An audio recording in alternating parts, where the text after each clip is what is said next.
Assalamualaikum warahmatullahi wabarakatuh. Ada pertanyaan tentang bagaimana hukum undian berhadiah dalam produk-produk yang dijual di pasaran. Saya ingin mengambilkan kesimpulan dari satu kitab yang menurut saya bagus. Ada kitab judulnya Al-Maisir wal Qimar, Haqiqatuh wa Suratu Al-Mu'asirah.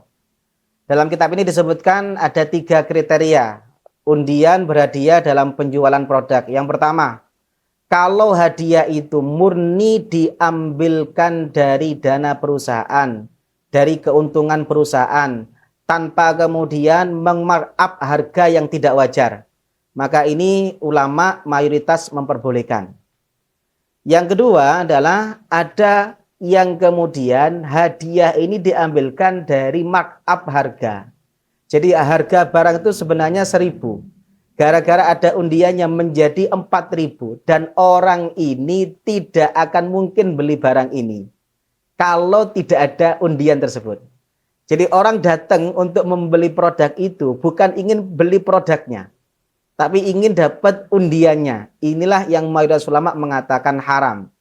Karena ada markup harga yang nanti markup harga ini kemudian dijadikan sebagai hadiah yang diundi di antar orang-orang yang membeli. Ini yang ulama kemudian mayoritas mengharamkan.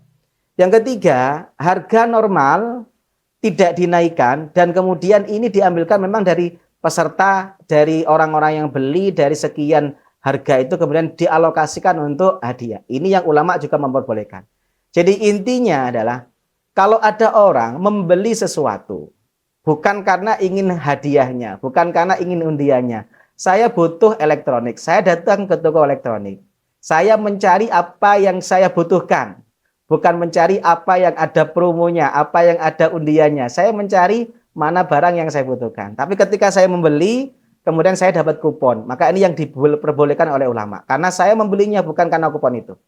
Beda dengan begini, dulu kita pernah ada mainan, ada waktu saya kecil itu ya, ada namanya produk itu telur cicak. Itu telur cicak itu kemudian di bawahnya belakangnya ada nomor. Yang nomor ini kemudian diundi, di atasnya ada hadiah-hadiah banyak. Saya waktu itu waktu kecil membeli permen cicak itu bukan ingin permen cicaknya. Karena setelah saya beli permen cicaknya saya buang. Kenapa kok saya bisa beli sampai 10? Karena ketika saya beli sampai 10, ini yang diinginkan bukan produknya, tapi nomor undian yang ada di balik produknya. Inilah yang kemudian masuk kategori judi. Sama dengan itu, yang sekarang lagi marak adalah ada permainan japit. Permainan japit itu kemudian kita bayar 10.000. Setelah bayar 10.000, saya bisa melakukan permainan menjapit boneka, menjapit hadiah.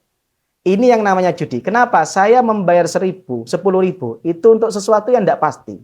Ketika saya membayar 10.000, sekali main, kemudian penjapit saya mendapatkan hadiah yang besar yang nilainya mungkin sampai 500.000. Maka pemilik mainan, pemilik kemudian akan rugi. Dan saya yang untung, karena saya mengeluarkan 10.000, saya mendapatkan hadiah senilai 500.000. Sebaliknya ketika saya sudah beli main sampai 10 kali keluar uang 100.000, penjepit saya tidak ada yang nyantol ke hadiah. Maka saya orang yang buntung karena saya mengeluarkan 100.000 dan pemilik menjadi orang yang untung karena dia mendapatkan 100.000 tanpa harus kehilangan mainan yang kemudian dia siapkan. Inilah yang namanya maisir. Ada orang yang buntung, ada orang yang untung. Buntun dan untungnya dikaitkan dengan sesuatu yang tidak pasti. Ada lagi yang mirip dengan ini adalah SMS berhadiah. Biasanya kita kenal dengan ketik rek spasi. Kirim ke sekian. Harga SMS itu rata-rata 100. Tapi dengan ikut program itu, saya harus merelakan membayar sekali SMS 2.000. Dan pasti selisih dari 2.000 menjadi 100 ini, selisihnya sekitar 1.800, 1.900. Inilah yang kemudian oleh penyelenggara dikumpulkan untuk dijadikan hadiah yang kemudian diundi di antara peserta. Inilah praktek yang dinamakan praktek maisir atau kimar atau yang kita kenal dengan judi yang diharamkan. Semoga bermanfaat. Assalamualaikum warahmatullahi wabarakatuh.